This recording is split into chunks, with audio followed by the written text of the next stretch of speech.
Yo, this is part 2 of the Cooper Clanky Bangers Only Records podcast.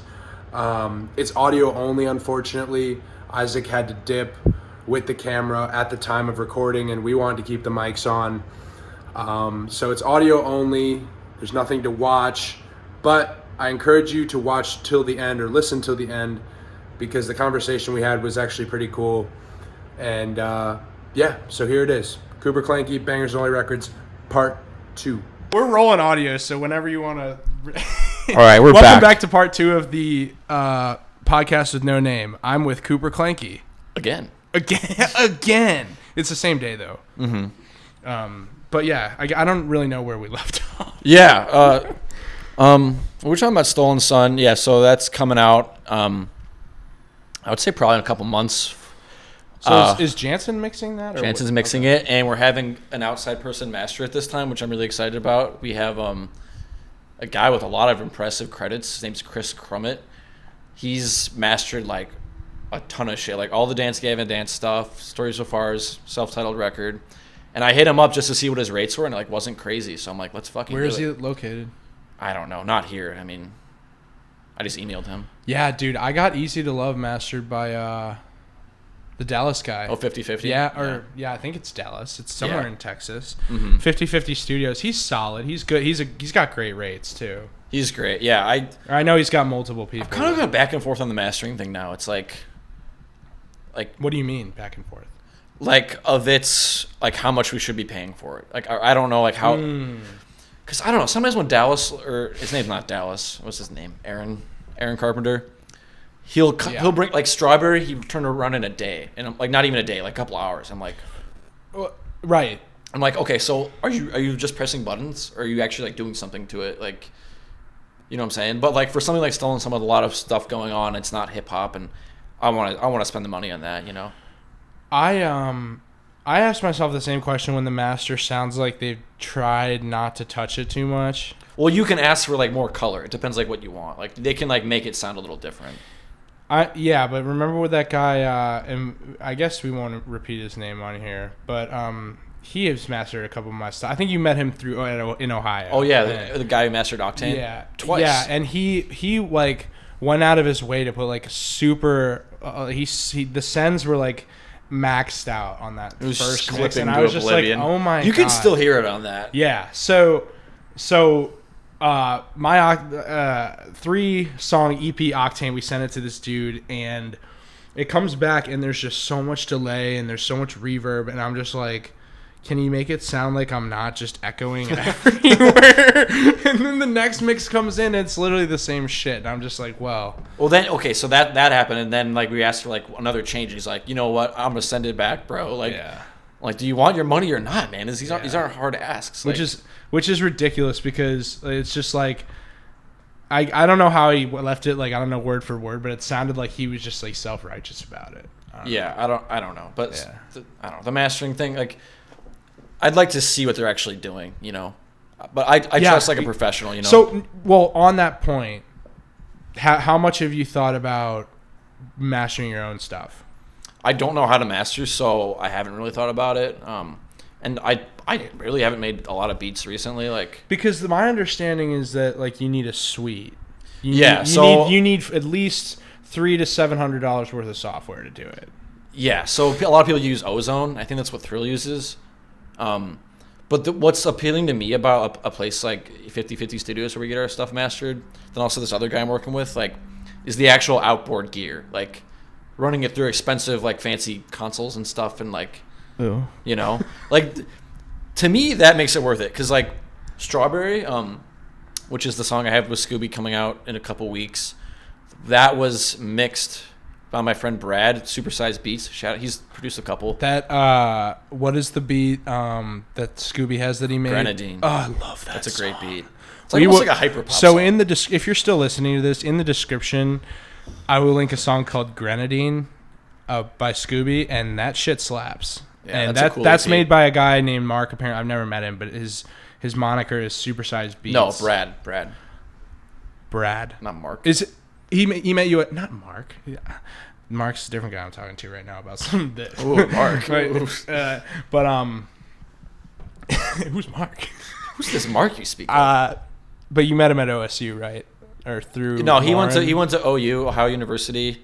He produced my other band, The Borders, our EP. We were assigned to a small label called Brick City Records, and like them producing was part of the deal, and he was like the chief guy on that.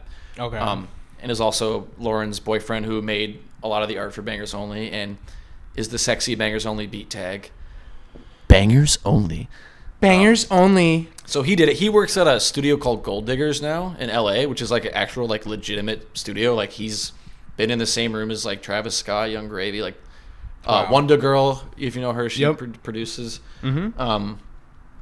And right now he's just like, I think he's like just like a studio hand basically, but he has like access like after hours and shit. And he mixed it for me, and we went back and forth on it like probably 8 revisions, like till we got it like really where it needed to be. I was like pulling out like Dua Lipa mixed references. Like I want the drums to sound like borderline obnoxious, like compressed and like Love it. very loud. Uh-huh. And then he like once we like decided we're done, he's like, let me run it through the Neve console at the studio to give it some sauce, and like you can hear it, like it sounds different. So like, so stuff like that, like with mastering, I think Is that a sort of mastering technique itself, or is that just a proprietary software? It's like a board, like a Neve mixing board, like a massive, you know, Yeah, yeah. you see in the studios Yeah, and stuff. wow. And I Is don't it know, like a I don't know how. preset- Like, so is it like a preset or it's not a. I mean, I like a setting? it's he has it's a on- manual. No, I analog got you, board. but does he have it set a certain way, like to get that yeah, sound? I didn't ask like really what he did. Yeah, but, because neither of us know like what the fuck we're talking about. yeah, Like, but I could hear it. I'm like, this sounds like pro. Like, Yeah. this is probably like the best produced thing that I've been a part of, just like because of the time we really spent to make it perfect. So, Okay. but yeah, like just running it through Ozone to me is not the same as like taking the time to like run it through the consoles. And I heard stuff. that. I'm probably clueless on it. but- Yeah, I heard the new Red Hot Chili Peppers album was like mastered with like whatever the original like mastering studios like equipment is that gives you that like super Yeah. rough vinyl. It's like, it's almost like not the same thing, but kind of like recording a tape. You get a different sound. Like I think that's exactly what it was though. They recorded it on tape. tape then to digital. That's like Yeah. what Foo Fighters did with Yeah. I think Wasting Light. It just gives you like a super like just raw. It's warm too. Yeah. Did you like the new Chili Peppers album? Because I did not. Well, the thing with it is, so like I was excited about it, and I tend to like over like stuff that I'm excited about, and Yeah. like I Got the blinders on. Yeah, I tend to like just be biased from the start. But with that one, like I was super excited to get into it because I love you know me, like Yeah, same. I love the Red Hot Chili Peppers, and I'm just like 3, 4, 5 songs in, and I'm just like, the single was good. I love that single. I don't No, even- Anthony Kiedis singing in the silly ass Irish accent for no reason. Like, Yeah, what's that sounded song like a pirate. called? What is that song called? Black Summer. Black Summer. He's like the dark side of The dark moon. Like, side of the and China's on. that band gets clowned on like I think an unnecessary amount. Like Clowned on. I don't think they get clowned on enough. They absolutely get clowned on. Really? So much. Maybe yeah. you're maybe Because we're all they just sing in about is different stuff. California. Apparently, that's the only thing they sing about is California. Wow. Well, yeah. I mean, yeah, but that's like their brand. They're from Michigan. Who's from Michigan? I thought Flea was from L.A. Anthony Kiedis is from Michigan for sure. Maybe he was born there, but they went to high school in Los Angeles. This I know. is true. Yes. Yeah, I've they read- met in I've Los read the Angeles. autobiography. They met in Los Angeles. It's just like it's cool. It's their like I don't know. But to answer your question, I did not enjoy it that much. It was very daunting that it was 18 songs or some shit. Which normally is not an issue with them because Stadium Arcadium's a brilliant album that's longer than all hell. Right. But Double album. I don't Yeah. know. With Frashate being back, I was super excited. Me too. I gotta tell you, I think every single album with Klinghoffer on it is better than that one. Wait, there were only 2 with Klinghoffer, Yeah. right? Yeah. I'm With You and Getaway, yeah. Getaway.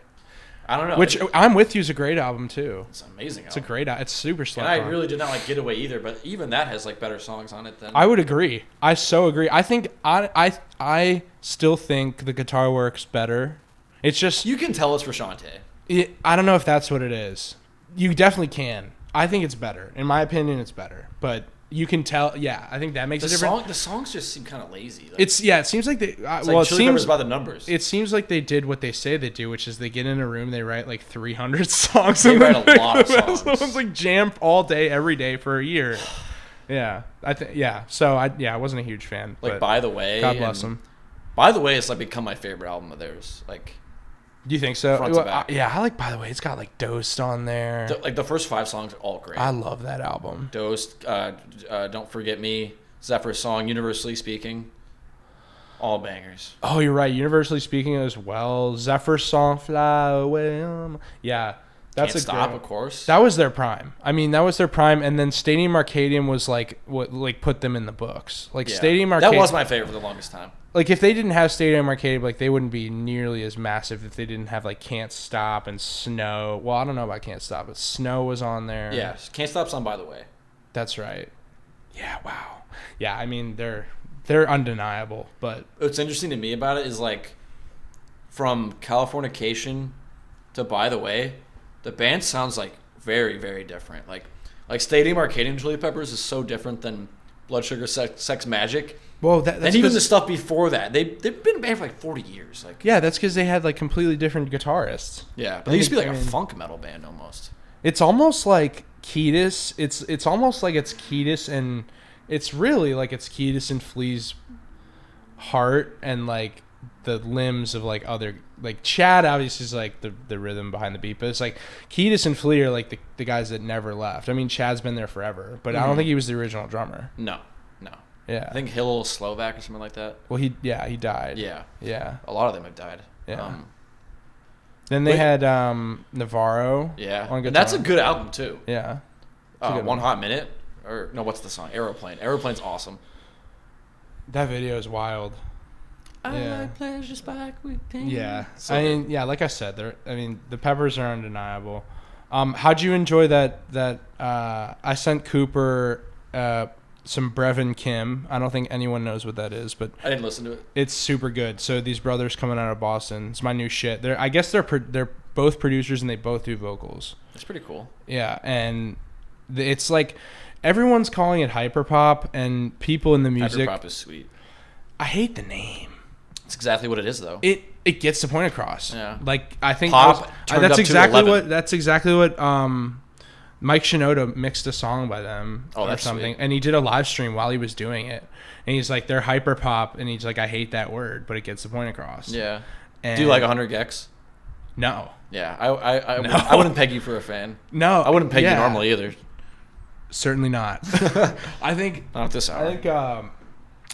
Yeah, so they label it hyperpop, but then 100 Gex is hyperpop, which is like it's not. They're the like same. the OG hyperpop. Yeah, this is more like if you listen to Alien Speak, you'll get it. You'll like Brevin Kim. I guess they named the band after their parents, Kevin and Kim, and then it's Brendan and Callan or Kalen are the sons. They like kind of threw it all together. Mm-hmm. It's not hyperpop. I would say it's like blown out. It's like just It's like the bass is literally broken. It's like, it's literally blown out like EDM pop rap. But it's so good. well, people. And Here's the my guitars thing. are crazy on it. Like this guy would never listen to 100 Gex. This sounds like garbage. This is like literal shit. But like that's the point. Like Yeah. there's a certain level Yep, of irony you yep. have to accept, and like I don't know. Yeah, Like, when I hear like a bleeding ass like vocal, like just so wet and like so luscious, and the bass is just like obnoxiously like in your face, but it's so like with this album that I showed you specifically, it's like so overdone, but it's so right on musically, but that you just appreciate it. You're just Yeah. like they're throwing their skill in my face. Yeah, That's they exactly probably what they're could doing. create like a really well crafted song, but like that's Yeah. not the point. Like they're like using they are using the mindset of a beginner producer and just making whatever sounds sick. it's supposed to sound like And autistic people it's- got on Ableton it's- for the first time. Yeah, it's literally supposed to sound like people that just started producing in their basement, but they're sick at it. Like it sounds so good. But anyway, that's like album of the year for me so far. It's Nice. it's Pain Museum by Brevin Kim.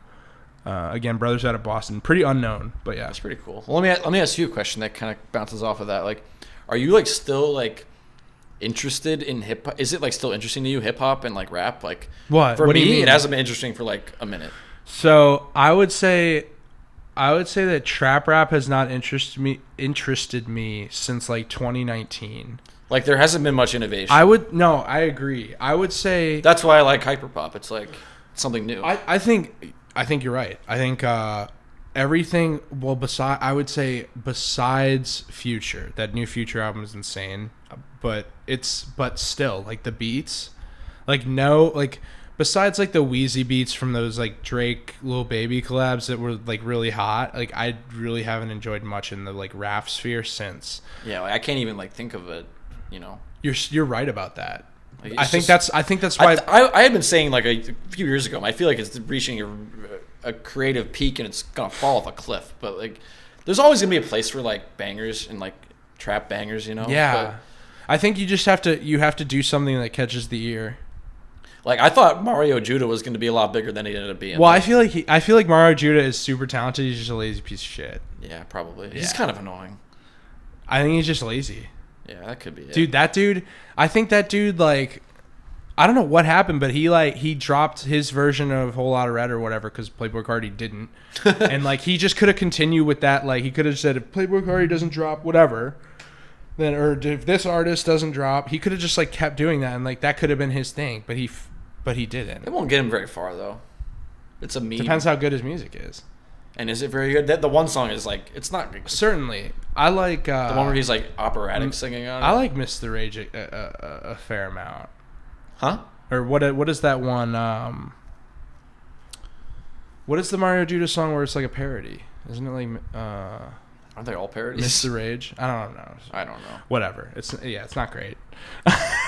like even thinking back to like when Little Uzi was like really popping off, like there's nothing like that. Dude, I have not thought about that. I've not what's the album Eternal a take. Yeah. Yeah, I have not thought about that directly ever. What you just said. Like, when's the last time you really, besides Brockhampton? Like, and Brockhampton was different. That was a perfect time for Brockhampton to be like, okay, we're gonna saturate what's already. We're gonna take the oversaturated like hip hop scene and do something different. And that's what they did. And I'm kind of glad they're done. I mean, that can only go for so far. Oh, yeah, Outside of like they lost shows, a lot of spirit. I really thought they were gonna drop Puppy. Like they kept teasing it with Amir. They all follow Amir again. I think except for Dom maybe, but I think they're gonna drop it. I just think they need like their. I don't know. I remember like Amir, I think their label got the best of them. But yeah, like Amir posted something like something really cool happened, like something I thought would never happen, like blah blah blah, like, and then he was like in the comments section, and you know he's still with RCA, like on the labeled contract. He's still signed. Yeah. Dude, even and he's the new stuff he's releasing. He's still with Merlin. I mean, Merlin's got a verse with him. Does he? Yeah. On what? Dude, you don't follow Amir? I do. He posted on his story. I don't know. I thought it was a post on Instagram. It was like, it was certainly a Merlin feature. Like it was not. It was unmistakable, unmistakably Merlin Wood on there. Yeah. I'm not dreaming this. This is like this happened. It's out. It exists. No, but it was like he posted a snippet on his Instagram. Oh God. Yeah, dude. And I was like, that makes me. So I don't know. excited. You know how I feel about it, but like when they lost the mirror, they kind of lost a little bit of something for me. Oh yeah. They lost their edge. Yeah. Then they dropped Ginger. Or no, I'm a big Iridescence fan. I love Iridescence. I think they kind of ignore that album, I feel like. They ignored that album because of the like time it took, but like that was a great album. It's one of my favorite. It might be my favorite. It's so well done. Yeah. It's just like so like nasty. Like, it's nasty. It's also like where they recorded, like their inspiration. They Abbey slept at Abbey Road and like made a like grime basically. Yeah, what's the song? Joe Grime. Vare. It's not- When Joe Vare came out, I was like, holy shit. Would you call that grime or like is it like? I don't know. They're just maybe they're grime inspired beats. It's so good. Yeah. Iridescence by Brockhampton. That's their first album after the saturation. Like basically their first album after getting signed. But yeah.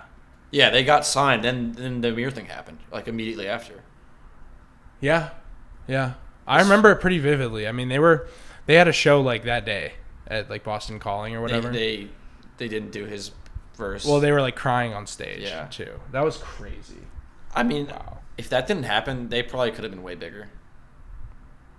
That might be why they were so sad. As big as they are, they're like this particular world of hip hop is like pretty insular, you know? Can you expand on that? Like Brockhampton is not a household name, really. No, absolutely not. No. Not even on a level of like no, they're a still Future or a Young Thug or even a debate prior to cancellation. I would say if you could be underground still, that would be Brockhampton. They were underground. No, I mean like popularity wise, right now. Yeah. Like they're not underground, like people know who they are, but if you could be like elusive and still not really be known, like not everyone knows them, that's them. Mm-hmm. So, but yeah. Music's been crazy recently because everyone's trying to break out of that. Like everyone's trying to break out of the.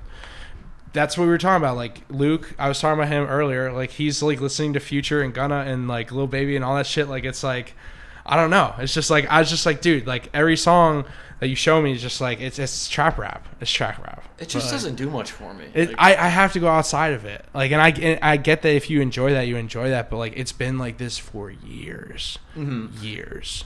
And stuff like Suicide Boys, like the emo rap stuff, that has certainly hit a peak, and it's no one's been really putting out great stuff in that style in a long time.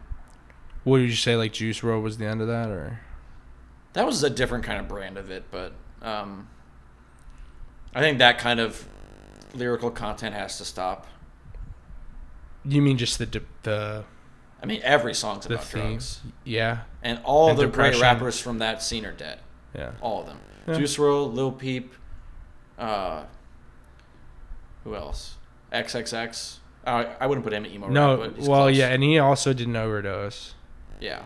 But you're right. I mean, you're not wrong. I just think it's time for more positive shit overall.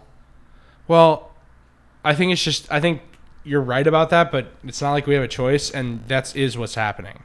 What is happening? Like that's what's happening is people realize that. Like people realize that like the SoundCloud era was dark as fuck. Yeah, it was awesome though. It was insane. Ski Mask, XXX. Dude, Young Lean, like listening to like random SoundCloud files of like just even like Travis Scott and like Lil Uzi had, I don't know, Uzi was a SoundCloud, but there was so many artists that just like, it was almost like you had this like dark secret that was awesome. It was almost like Narnia. It was very punk. It was like the Narnia of music. It was like you could go into this like little realm. Yeah, and you know, not only rap, but like, you know, electronic music was huge on SoundCloud, and like I kind of miss that. It's like, you know, there's no mystery anymore. Like, yeah, it was misguided though. Yeah, I don't know. I don't know. Like who's the best? Like who's like a good rapper right now? That's like doing something interesting from that. Like period. I was gonna say Ski Mask, but he's like, he's kind of like Brockhampton. He's like not everyone knows him, you know. Yeah, and Ski Mask, his whole thing can only go so far, anyways. Like I feel like he's a good guy too, but he's just like not a grind.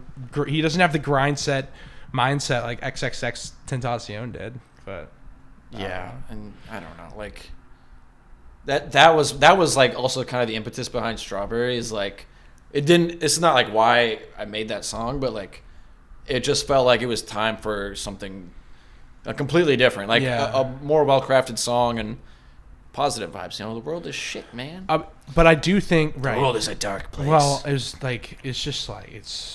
but I think right now though is the time that everyone's trying to like break out of what that basically left us with, which was what came out of the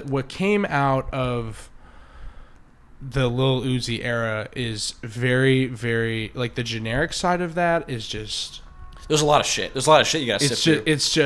It's generic trap. It's Atlanta trap. Yeah. I mean that caught on. Future, Drake, 2016. Like I remember. Like Migos, I don't fucking care. Like, dude, I'm telling you, you just like opened up a little compartment in my brain that was like, oh my god, like I didn't realize. I guess that's what was happening though. Maybe I'm too much of a nihilistic outlook on this, but like I think it's true. Maybe we're getting old, and the stuff that we listen. Well, how else are you gonna look at it? Like. You can be like, oh, there's all sorts of new things going on. You just have to look. I think the only other way you can look at it is the optimist mindset, which would be, oh, well, I guess all those people like were influenced in some way, and they're still making music. The ones that are alive are still making music, and it's good. or whatever. Yeah, but like what has Suicide Boys put out recently? It's like good. Like You're right. I mean, they put out a lot of music, and a lot of it isn't very good. And a lot their best stuff is amazing, but like I think Suicide Boys is a lot more of like a business mindset. Like it's a really good business where like they don't really. I don't really see too much creativity. Like maybe I don't listen enough. But what are your thoughts on the pop punk resurgence? The Machine Gun Karens of the world. I hate it. Yeah, I hate it. like all of it. I liked it for a little bit. I'll be honest. I liked Tickets to My Downfall. Right, so man. did I, yeah. I liked it. Machine Gun Kelly needs to act like a mature adult, though. He needs to act like a mature adult. And Here's something else. Like, well, let me preface. Like, I loved Tickets to My. Didn't love, but I enjoy that someone like big enough was like bringing guitars back to mainstream music. That part is awesome, and like. There was always a certain level of like cheese associated with it. You kind of just had to accept, and you're kind of like, yeah, these lyrics are kind of corny. And Machine Gun Kelly's 30 years old, and he's rapping about emo girls. Like, plus you're married to not an emo girl. And Travis Barker is on every single fucking pop punk. Dude, how much did they pay that dude? How much think he did does it for Interscope maybe just backed up a truck in his front yard with like money bags? They back up a truck. Here's Jaden. Here's Little Huddy. Here are all these TikTok rappers. You know, do your thing. You got the Interscope truck on one side. You got the Universal truck on the other. It's absurd. side, just backing up like barrels and barrels of cash for this dude to do like 40,000 like features. it's devalued his feature. Like he's on everything. Dude, even when he doesn't, it's not even his. It's like he could just program the drums. Like I don't even know if he programs them. It's like, oh yeah, just use his drum kit.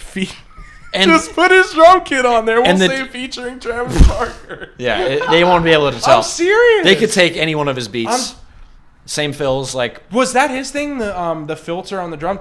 It's a Blink ripoff. Is that yeah? But is that his thing? What, having that filter on the drums? Yeah, doing that. Just like. I don't know if he created it, but you know, he certainly like made it popular. But yeah, I feel like that was the only time I've heard it. This is the only instance where I've seen an artist self-plagiarize. It's the weirdest thing. Like the whole Tickets to album, it's all Blink ripoffs, every single bit of it, except for maybe the song with Black Bear. That's what I'm saying. Maybe he sold his soul. Like literally, I think it's Drunk Face. It's the song that Iggy always plays. At the end of it's where it's we like, should get a mic for Iggy. Pull up. Yeah, but the end of it is like, I'm still young. It's like layered vocals, and they're all like slightly like behind each other. That is literally the same thing as the outro of Feeling This. Yeah. Like, Travis, what are you doing? So, it was cool for that, but the one he put out recently, I did not like at all. Well, yeah, like you're saying, like if you're Travis Barker, in that situation, like do you have any self-respect? No, he's. Do you have any self-respect to be like, hey, we're not doing that?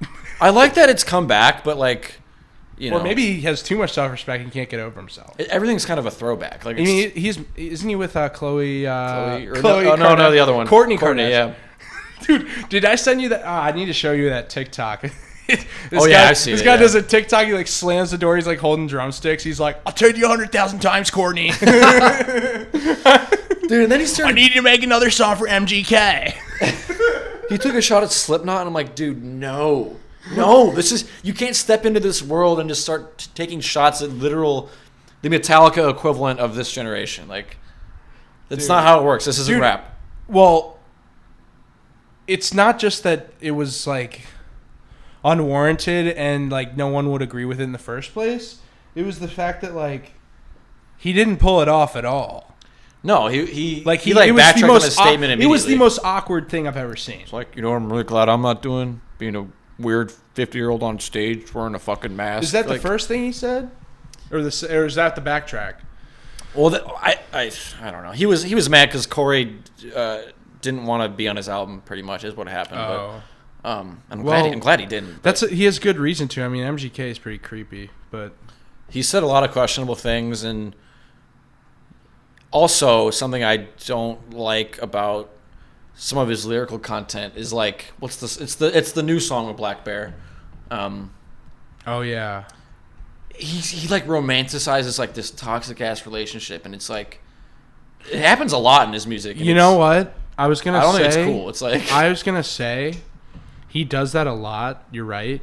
In the new shit, the Brevin Kim I just sent you, that's like a theme of this new album, though. It's toxic like, relationship. It's just like, it's like They have this lyric like when I'm with you, you make me feel like I could be someone, and then the counter lyric is when I'm with you, I just want to die. Yeah. Like it's just like and that's like a theme throughout the album. I just don't. I think they do it really tastefully, but Yeah. yeah. I just don't think we need that. Like MGK is very like direct about everything, which everything emo is. It's very like, you know, oh, I'm in pain, and like it's just like I don't like that part of the edginess. I don't know.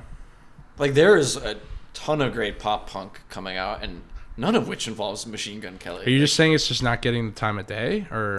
No, it's there, and I prefer it to stay where it is. I don't need it to be massive. You know, I like that it's small.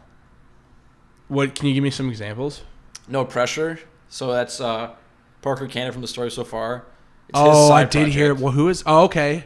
And that's good. Okay, I heard about that. It's basically like a 2000s Blink throwback. Like, oh my god. Like Dude Ranch Blink and like the first Fall Out Boy album. It sounds like that. Oh, really? It's just like super quick songs. Like, I've seen that on my friends' like stories and stuff. So good. Yeah. Like it's just bringing more fun back to it, and it brings the punk back to pop punk, which is cool. But like, you know, even that's like nothing crazy original, but it doesn't have to be. So you definitely recommend that? Yeah, I mean, absolutely. I don't consider myself like, I'm not listening to a ton of metal or like trap. I would say metal and trap and classical are the only genres I'm not listening to. Like I will literally throw on jazz while I cook dinner, or like classic rock. I love that, but usually I'm listening to hip hop of some sort. Yeah, I would say.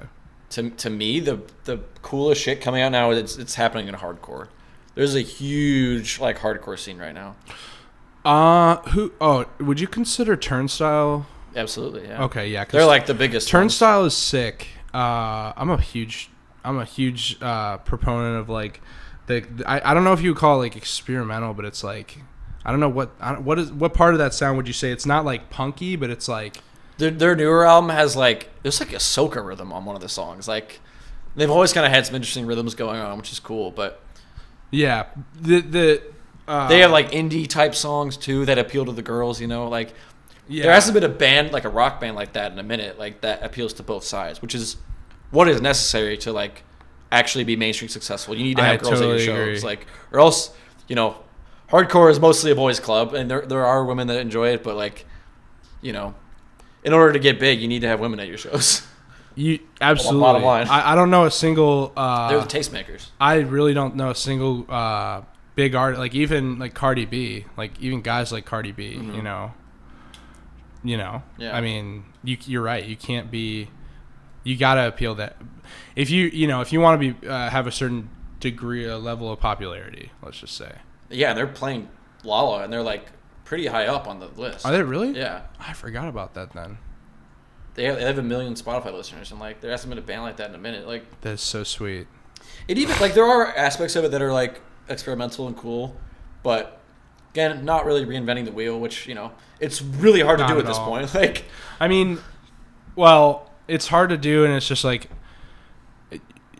the stuff I sent you, or like when you listen to it, you will realize that like people, if you read about this new music, it'll be like, oh, they're genre bending, or like they're inspired by multiple different genres. It's like, no, it's like one genre. It's just like it has influences from. They're not bending genres. They're not giving you rock music. They're not giving you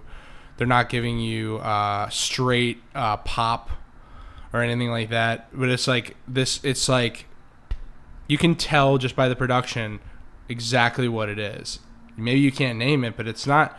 You can't just say they're mixing up genres. Yeah, it's not exactly correct. If you literally did that, right? It's like you're not gonna put like a rap verse like in a metal song verbatim. Like it wouldn't work. Let's just say.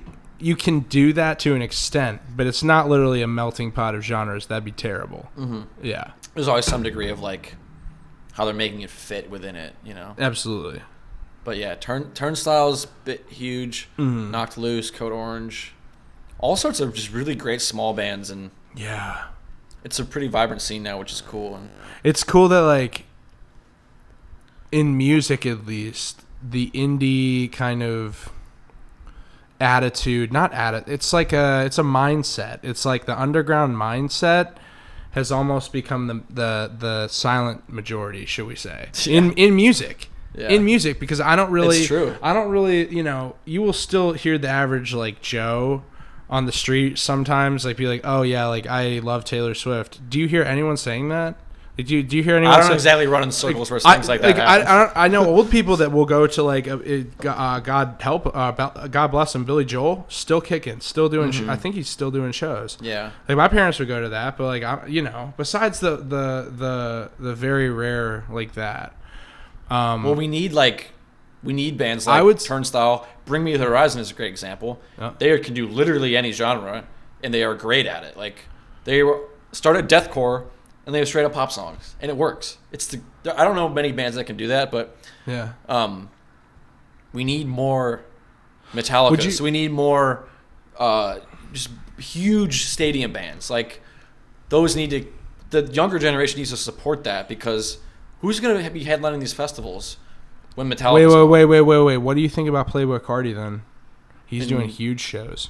Yeah, he's very popular. Isn't he doing United Center? Or didn't he just do United Center? I don't know. I think he just did United Center or something like that. Or Allstate. I can't remember. But he's huge. Mm-hmm. He's massive. Yeah. He's not my favorite. I like him actually. A whole lot of Red grew on me like crazy, and I know that's cliche. I like that he's bringing some punk to it, but I still feel like those kids moshing at those shows would not survive in a hardcore pit. Absolutely not. They don't know mosh etiquette, and it's silly. They weren't taught. They didn't do a crash course. Like this Astroworld fiasco thing. Like nothing like that ever happens at like hardcore metal shows. It just doesn't. Like when you fall, people are picking you back up right away. Like it's just a mutual respect that I don't think exists like in hip hop necessarily. 100%, 100% true. 100% true. Because if you grew up going to like metal shows, and you grew up. Even like Oliver Francis, like when he, people that listen to that and like just that scene, you are apprehensive about moshing because you don't know what it is, and then when someone explains to you, well, it's a group dance essentially, like exactly. Then you're like, oh, I get it. But at a show where no one really understands that, you're gonna get hellfire. That's an interesting point. Is there a responsibility to bear from the artist, like?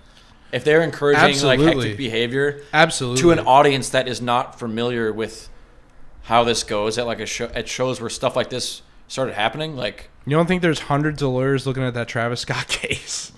Like, yeah, I think you're probably right about that too. Yeah. Was it oversold? Yes. That show? Well, here's the thing. My understanding is that they built up to like what 100,000 or. They built up to 100,000. Is it really that much? That's so ton. It was like they had 50, and then they were like, okay, well, we're gonna do 75. And I think they did expand, like they did the necessary expansion that would have been whatever. But like the way it was set up was flawed in the first place. So there could have probably been less people there. Yeah. No, I've noticed that too. When I worked at Newport Music Hall in Columbus, doing security and other shit. Like I worked at Tyler the Creator's show, and I was working the med tent for some reason. I don't know anything about medical anything. I don't know why I was there. But so many people were passing out from just heat exhaustion. The pit, they were dehydration. Coming left and right. You could not get out. You could not move. And wait, at that point, were you being told to hand out water? Basically, I was just handing out water, Yeah. Wow. And I know that they probably oversold that show. Like, it's not... Was this before yeah. Travis Scott? Because I know everyone knows about that, and like since... There's been a lot of, basically like, it's basically like 9/11 or like COVID. Like after something like that happens, after something like that happens, like it's How many people died? Like 15 or something? 10 plus at least. Yeah. I don't know. Yeah, that's crazy.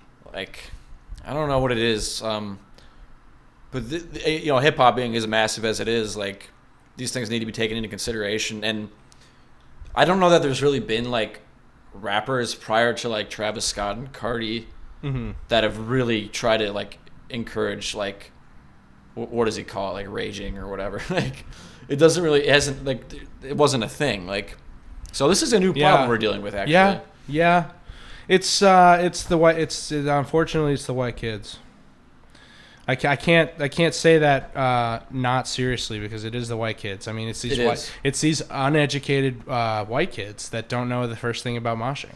And they're disrespectful, to cap it all off, and they're they're sassy, spoiled white kids. Well, like every rap show I've been to is like, I can't say it's been an enjoyable experience. Maybe there's been a couple, but like I haven't been in enough shows to be pissed off enough.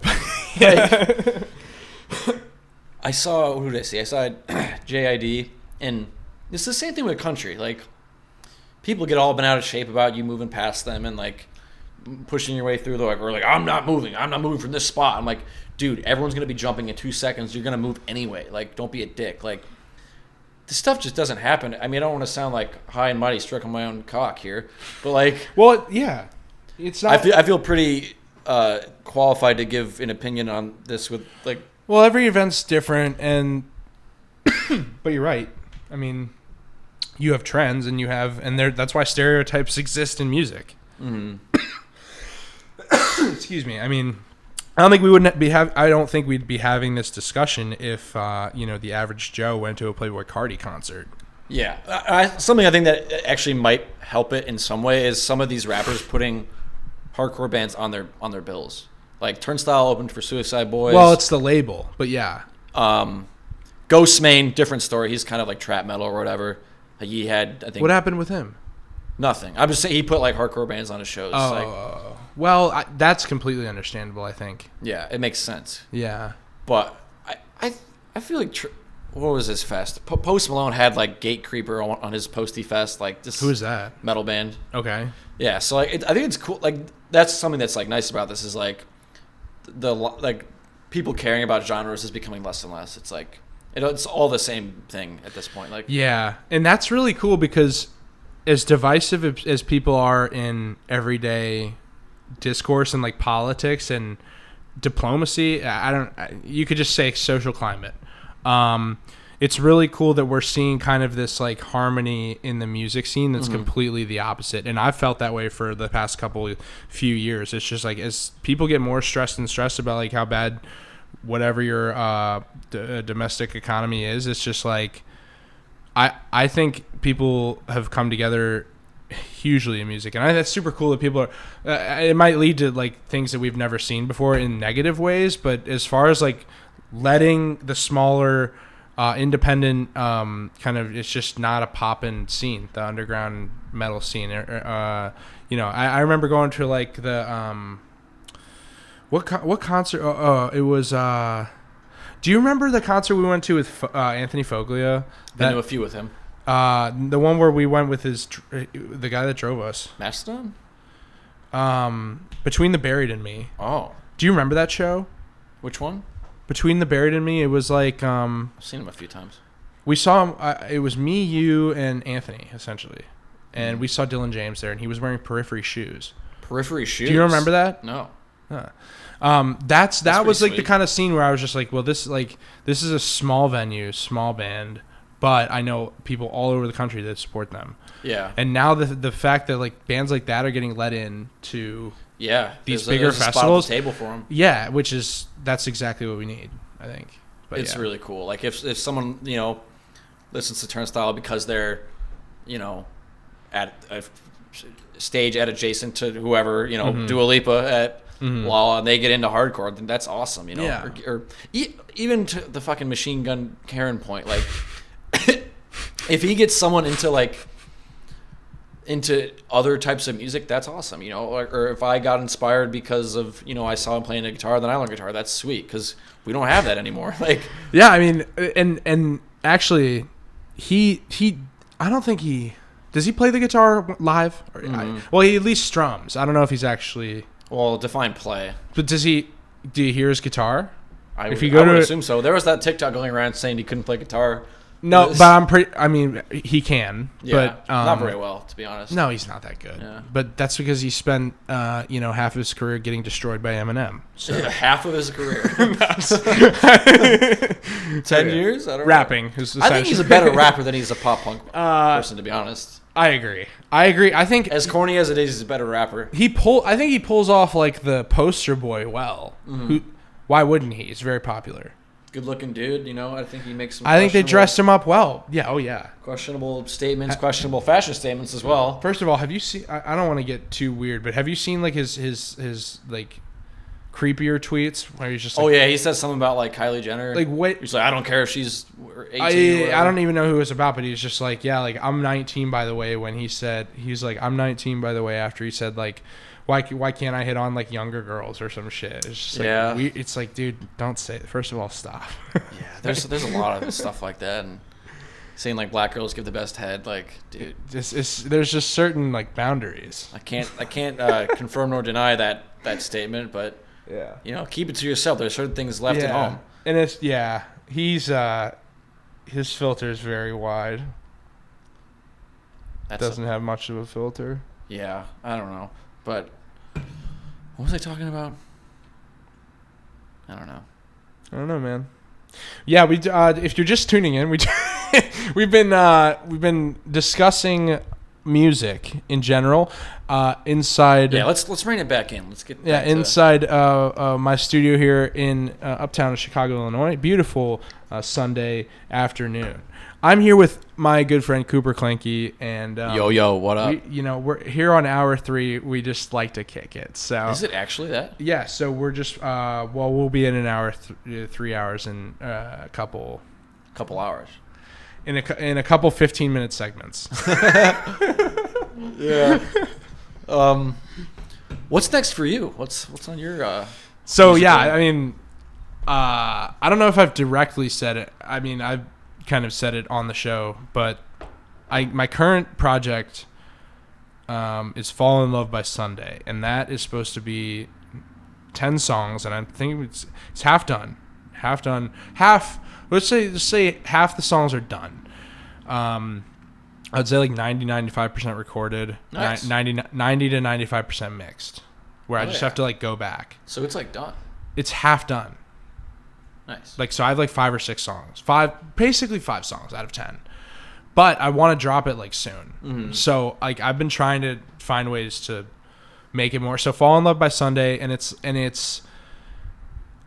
let's just say experimental, and it's gonna be kind of it's a spiritual project. So it like leans into so elaborate on that spiritual. So like it leans into just exploring emotion and like your own self, and like I've done a lot of soul searching in the past like year, I would say, or half a year, to be honest, and so like that's fed into a lot of like my creative vibe lately, which is like, and I don't consider myself a very religious person, but I do consider myself like a student of like spirituality. So you like crystals? Absolutely not. But like, so like, what's your amethyst, bro? So, yeah. So it's giving Aquarius energy. So it's giving. It's just like, what is it giving? Was you giving me too much? But, yeah. It's quite enough. You need to give a little less. But yeah, so it's supposed to be just at least like the feeling of it is supposed to be like very spiritual, very emotional, and the vibe of it, I would say, is just like I'm trying to make it a little more industrial hip hop. It's like it's gonna be. That's cool. It's gonna be almost urban. I don't want to say urban, but just like you can't say that no more. Just like but it's just like grimy, and it's just like like I'll play a song after for you where it's just like there's just like I'm not explaining it well. Does it sound like heavy Nine Inch Nails? Heavy crashing drums. Heavy on sound effects that are above the melody and just like that don't focus on the melody at all and are just kind of like I would say here's like a lot of dissonance, like a lot of dissonance. And before with my music I was trying to make everything like work perfectly, whereas like I would have a hi-hat tuned correctly, whereas just like that sometimes doesn't sound the best, and I'm just exploring a lot with like I'm trying to get out of my comfort zone. That's good. And I think that's been my main like thing with my music. But yeah, hell yeah. So it's supposed to drop no later than August, but in early June it's not done yet, so we'll see. Yeah, but when you say industrial, like the sounds are industrial.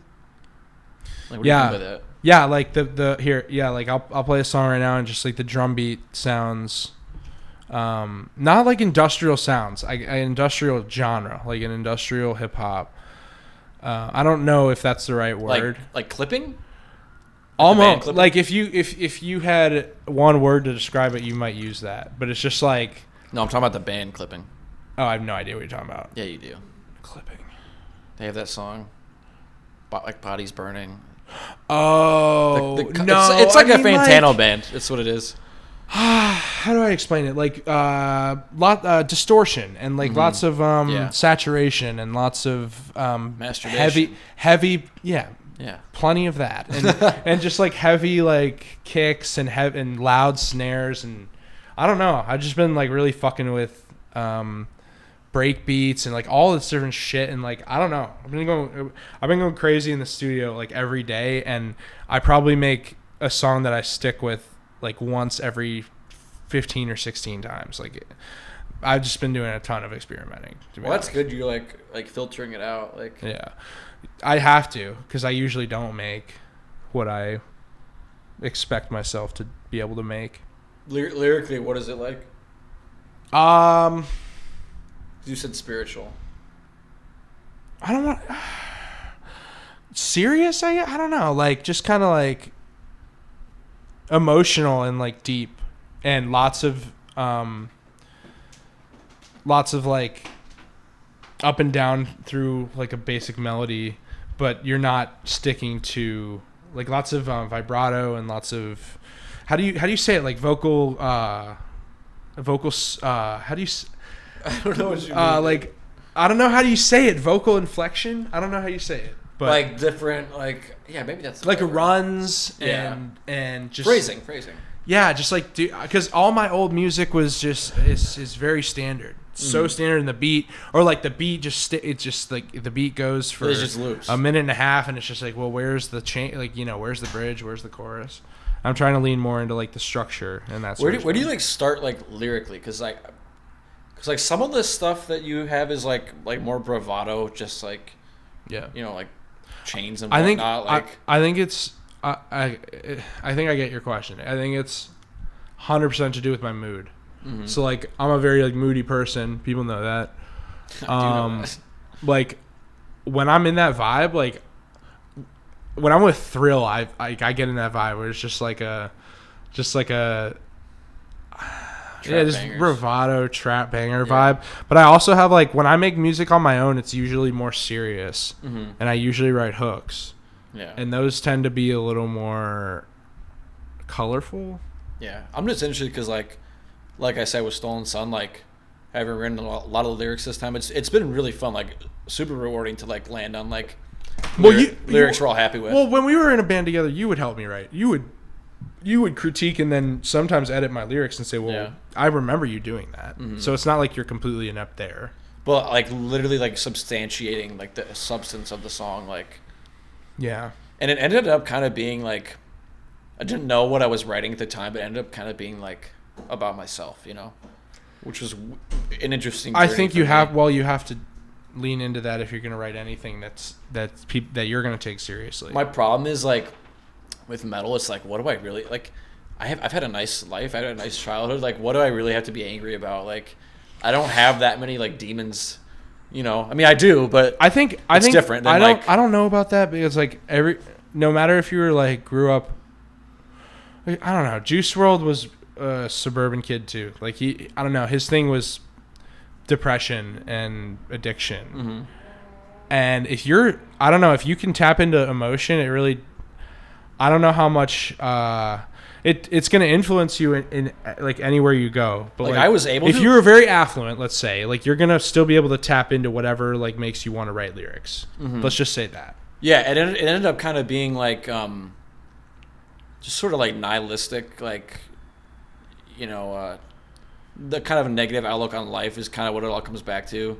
But like, and then there's like resolution too. Like the 5 songs, like they all kind of tie into each other, and by the end of it, it's like slightly more positive and just kind of like accepting more than like fully evolving. Okay. But at this point, like lyrically, I'm creatively spent. Like I have no idea if I could do that again, just because like I don't know what I would write about. Like I swear to God, stories. I swear to God that is the definition of writer's block, and as you write more, that you will experience that more, and you'll realize how bullshit that is. What is bullshit? The fact that you don't know what to write about. It's just writer's block. Because I think that way all the time, and then I snap out of it, and I write something that I really like, and it's just like, well, I had it in me somewhere. Mm-hmm. Yeah, you know, it's writer. I'm I'm telling you, the more you do it, the more you're gonna experience that. And I run into that feeling all the time, where it's just like, especially if you're happy and you're content with where you are. It's just like, well, how can I tap into that? And that's like when I wrote like Clutch. Like the hook for Clutch is like happy and like quick and like all that stuff. Like I still think those are solid like lyrics, but it's just like I don't know. It was harder to tap into. Like it's easier to write when you're like when there's some degree of pain, I guess. Yeah, but that's the like the dirty little secret of like all music is like the best music comes from pain and hurt and sadness. Mm-hmm. All the best songs are about that or love. Yeah, you know? It's a love song or it's emotional. Like what is every Beatles song about except the psychedelic ones? They're all about love. Like, which is great. Yeah, and somehow it's not that it doesn't get old. Really. Well, it's just kind of the way the world works. Like it's the way it's always been. That's what we're structured and set up for. Yeah. But also something that is easy to write about is like made up shit. Like we have a song called Life is Brutal on Mars, and it started as a joke and it became not a joke. We were talking about with our drummer about like is Elon Musk gonna colonize Mars and all this shit, and our drummer's like, well, you wouldn't want to live on Mars, it's terrible, like it's cold and you can't grow anything and it's awful. And he's like, life is brutal on Mars. I'm like, yo, we should name a song that. Then it was just code named that for the longest time. It didn't mean anything. Then we actually wrote the song around that. That's crazy. About a dude in the distant future where we do colonize Mars. He's like one of the first people to go to Mars. Oh. And the first line is, I began with hope. It feels like an eternity ago before I left for this barren wasteland. And it's literally about this dude who wanted to be part of something great and be like one of the first like. It's like a story. Colonize or what do you? Yeah, but it's just about this dude who like goes to Mars and he regrets his decision, and it's like, that's actually super fun to write. That's a really crazy concept. I don't know that there's a band that's ever done that. Well, yeah, and for real, and I don't know that that's ever going to be part of our lives. If we're ever going to have to make that decision. It will. I 100% will see that. That's going to be crazy. In some way, then that's a crazy song people concept. on Mars, Yeah, it's a futuristic song concept. Like I don't want to go to Mars. I like Earth. Sometimes. Usually. But now we have to make a song called Life is Peachy on Pluto.